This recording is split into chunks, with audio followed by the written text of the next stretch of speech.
Hi friends, நம்ம இன்றைக்கி என்ன பார்க்க போகிறோம் அப்படின்னா, சூப்பரான ஒரு பூரி கிழங்கு மசாலா தாங்க பார்க்க போகிறோம். இது ரொம்ப டேஸ்ட்டாக இருக்குங்க. ட்ரை பண்ணுங்கள். அதற்கு நான் முதல்ல 5 உருளைக்கிழங்கு வந்து வேக வச்சு எடுத்துருக்கேங்க.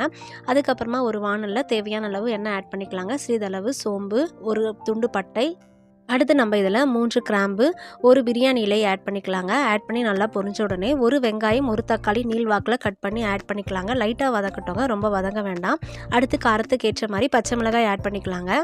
இதை லைட்டாக வதக்கிடலாங்க. அதுக்கப்புறமா இதில் சிறிதளவு இஞ்சி பூண்டு விழுது, தேவையான அளவு உப்பு ஆட் பண்ணிக்கலாங்க. நம்ம உருளைக்கிழங்குல ஆல்ரெடி வந்து உப்பு போட்டு வேக வச்சுருக்கோங்க, அதனால் பார்த்து ஆட் பண்ணிக்கோங்க. இதில் நம்ம 1/4 கப் அளவு பட்டாணி ஆட் பண்ணிக்கலாங்க. இது ரொம்பவே டேஸ்ட்டாக இருக்கும். அடுத்து நம்ம வேக வச்சுருக்க உருளைக்கிழங்கை ஸ்மாஷ் பண்ணி அதில் வந்து தேவையான அளவு தண்ணீர், அதுக்கப்புறமா வந்து சிறிதளவு மஞ்சள் தூள் ஆட் பண்ணி நல்லா வந்து மிக்ஸ் பண்ணி விட்டுடலாங்க. இப்போ நம்ம வதக்கி வச்சுருக்க அந்த திங்ஸ் கூட வந்து ஆட் பண்ணிக்கலாம். ஆட் பண்ணிவிட்டு ஒரு 5 மினிட்ஸ் வந்து கொதிச்சா போதுங்க. கடைசியாக அதில் கொஞ்சமாக கருவேப்பிலை, கொத்தமல்லி ஆட் பண்ணிக்கலாங்க. இது இன்னமும் டேஸ்ட்டாக இருக்கும். ட்ரை பண்ணி பாருங்கள். தேங்க்யூ.